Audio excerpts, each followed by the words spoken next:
পুরসভা নির্বাচনে জয়ের প্রস্তুতি শুরু বিজেপিতে। বিধানসভায় জয়ের পর এবার পুরসভা দখলের প্রস্তুতিতে বিজেপি। কলকাতা এবং হাওড়া পুরসভায় জয়ের জন্য জোর দেওয়া হচ্ছে। প্রায় 13 বছর হলো হাওড়ায় কোনো পুরসভা নেই। কলকাতা পুরসভায় ভোট হওয়ার কথা ডিসেম্বরে।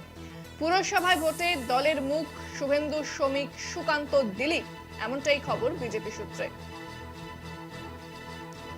এ বিষয়ে কথা বলবো, ফোনে রয়েছেন বিশেষ প্রতিনিধি অঞ্জন রায়। অঞ্জন দা, এবার পুরসভা জয়ের দখলে জয়ের জন্য তোড়জোড় করছে বিজেপি, ঠিক কি জানা যাচ্ছে বিজেপি সূত্র? অঞ্জন দা, দেখো, বিধানসভায় লক্ষ্যে তারা সফল হয়েছেন, রাজ্যে ক্ষমতা দখল করেছেন। স্বাভাবিকভাবে এবার পৌরসভার দিকে নজর। তুমিও জানো যে কলকাতা পৌরসভার নির্বাচন চলতি বছরের ডিসেম্বর মাসে। ফলে বিজেপিও প্রস্তুতি শুরু করেছে। শুধু কলকাতা পৌরসভা নয়, প্রায় 13 বছর ধরে হাওড়া পৌরসভার তোমার নির্বাচন হয়নি।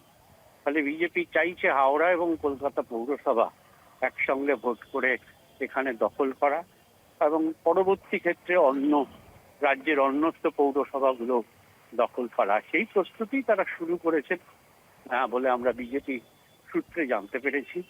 এবং এই শুভেন্দু, শ্রমিক, দিলীপ, সুকান্ত এরাই এই পৌরসভাগুলোর মুখ হিসাবে কাজ করবে বলে দলীয় সূত্রেও আমরা জানতে পেরেছি। মানে পৌরসভাগুলো এবার বিজেপি চাইছে তাদের প্রতিনিধিত্ব বাড়াতে, তারা ক্ষমতায় আসতে পৌরসভাগুলো যাতে রাজ্যের সঙ্গে সমতা রেখে পৌরসভাগুলো কাজ করতে পারে। মূলত সেই লক্ষ্যেই তারা এগোচ্ছে বলে বিজেপি সূত্রের খবর।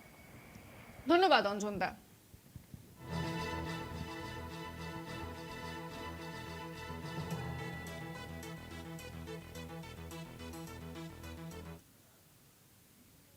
হাওড়া স্টেশনে দাঁড়িয়ে থাকা মিথিলা এক্সপ্রেসে আগুন। ঘটনাস্থলে আরপিএফ এবং জিআরপি। পরিস্থিতি নিয়ন্ত্রণ করে জেনারেল বগির বাথরুম থেকে ধোঁয়া বেরোতে দেখা যায়। ঘটনাস্থলে স্নিফার ডগ ও ফরেনসিক টিম রয়েছে। ইতিমধ্যে চাঞ্চল্য ছড়িয়েছে ঘটনায় কেন্দ্র করে। হাওড়া স্টেশনে দাঁড়িয়ে ছিল মিথিলা এক্সপ্রেস, সেই সময় তার একটি বগি থেকে আগুন বেরোতে দেখা যায়। ঘটনাস্থলে স্নিফার ডগ ও ফরেনসিক টিম রয়েছে। চাঞ্চল্যের সৃষ্টি হয় গোটা স্টেশন চত্বর জুড়ে। ঘটনাস্থলে আরপিএফ। বিস্তারিত কথা বলবো, ফোনে রয়েছে প্রতিনিধি জগন্নাথ সামন্ত। জগন্নাথ, পরিস্থিতি এখন নিয়ন্ত্রণে কি জানতে পারছো?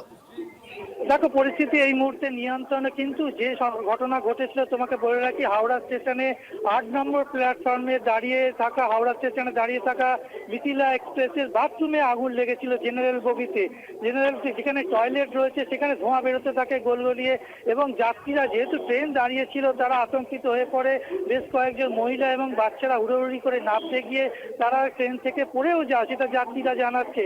তবে এই মুহূর্তে রেলের কর্তৃপক্ষ যেহেতু হাওড়া স্টেশনে হয়েছে, সঙ্গে সঙ্গে ছুটে আসে জিআরপি, আরপিএফ, সমস্ত রেলের আধিকারিকরা ঘটনাস্থলে ছুটে এসে যে বগিটি অর্থাৎ টয়লেটে আগুন লেগেছিল সেই বগিটিকে খুলে নিয়ে চলে গেছে ভিআইপি জোনে। সেখানে গিয়ে নেবানোর চেষ্টা করা হচ্ছে যাতে হাওড়া স্টেশনে আর আগুনের আতঙ্ক না ছড়ায়, সেই কারণেই বগিটিকে নিয়ে চলে যাওয়া হয়েছে। কিন্তু হাওড়া স্টেশনে এই মিথিলা এক্সপ্রেসে যারা যাত্রীরা ছিল একবারে জেনারেল বগিতে যেন প্রচুর মানুষজন থাকে, তারা আতঙ্কিত হয়ে পড়েছে। তারা দেখতে গলগলি ধোঁয়া বেরোচ্ছে। প্রায় বেশ 8 ঘন্টা থেকে 1 ঘন্টা হয়ে গেল এখনো পর্যন্ত ট্রেন দাঁড়িয়ে রয়েছে। যতক্ষণ না নতুন করে বগি এনে জোড়া হবে ততক্ষণ এই ট্রেন ছাড়া হবে না। অর্থাৎ ট্রেন ছাড়ার সময়টাও পিছিয়ে গেল এবং যাত্রীদের মধ্যে একটা হুড়োহুড়ি লেগে গেল। সমস্ত রেলের কর্তারা ঘটনাস্থলে এসছে, তারা স্লিপার ডগ দিয়ে খতিয়ে দেখা হচ্ছে কি কারণে বাথরুমে এত ধোঁয়া আগুন লাগলো, সেই ঘটনাটাই তারা খতিয়ে দেখছে। কেননা